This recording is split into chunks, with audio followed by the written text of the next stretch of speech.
ઉકાઈ તાલુકાના ગુણસદા ખાતે offsite mock drill યોજાઈ. તાપી જિલ્લા વહીવટી તંત્રને IOCL દ્વારા ઉકાઈ તાલુકાના ગુણસદા ગામે ઓફસાઇડ મોક ડ્રીલ યોજાઈ હતી. ઇન્ડિયન ઓઇલ કોર્પોરેશન IOCL પશ્ચિમ ક્ષેત્ર પાઇપલાઇન્સના દ્વારા ગુણસદા ખાતે ઓફસાઇડ મોક ડ્રીલનું આયોજન કરવામાં આવ્યું. આ કાર્યક્રમ દરમિયાન સોનગઢના deputy general manager DGM Shri GC Vahane અને તેમની ટીમ દ્વારા પાઇપલાઇનમાં થતી ચોરી અટકાવવા અને સંભવિત દુર્ઘટના સમયે સાઇટ મેનેજમેન્ટ કેવી રીતે કરવું તેનું વિસ્તૃત માર્ગદર્શન આપવામાં આવ્યું.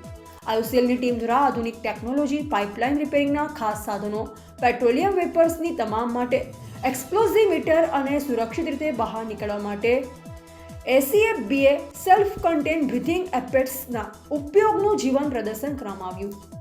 જિલ્લા પ્રશાસને IOCL અને અન્ય તમામ ટીમોની સજ્જતા અને જિલ્લા વહીવટીતંત્ર અને IOCLની ટીમમાં આત્મવિશ્વાસ વધ્યો છે. આ સફળ મોક ડ્રીલનો મુખ્ય હેતુ કોઈપણ આકસ્મિક પરિસ્થિતિમાં જાનમાલનું નુકસાન ઘટાડવા અને પર્યાવરણની સુરક્ષા સુનિશ્ચિત કરવાનો હતો. આ કવાયતમાં ઇન્ચાર્જ મામલેદાર Shri Rakesh Rana, disaster DPO Shri Karan Gamit, incharge taluka વિકાસ અધિકારી Shri Tejas Chaudhari, Songadh fire brigade, police આરોગ્ય વિભાગ તેમજ JK પેપર અને GSECLOએ સક્રિયપણે જોડાઈ આપત્તિ વ્યવસ્થાપનમાં સહભાગિતા નોંધી હતી. રિપોર્ટર સુહાસ ઉર્વી, કોકરમંડા, તાપી.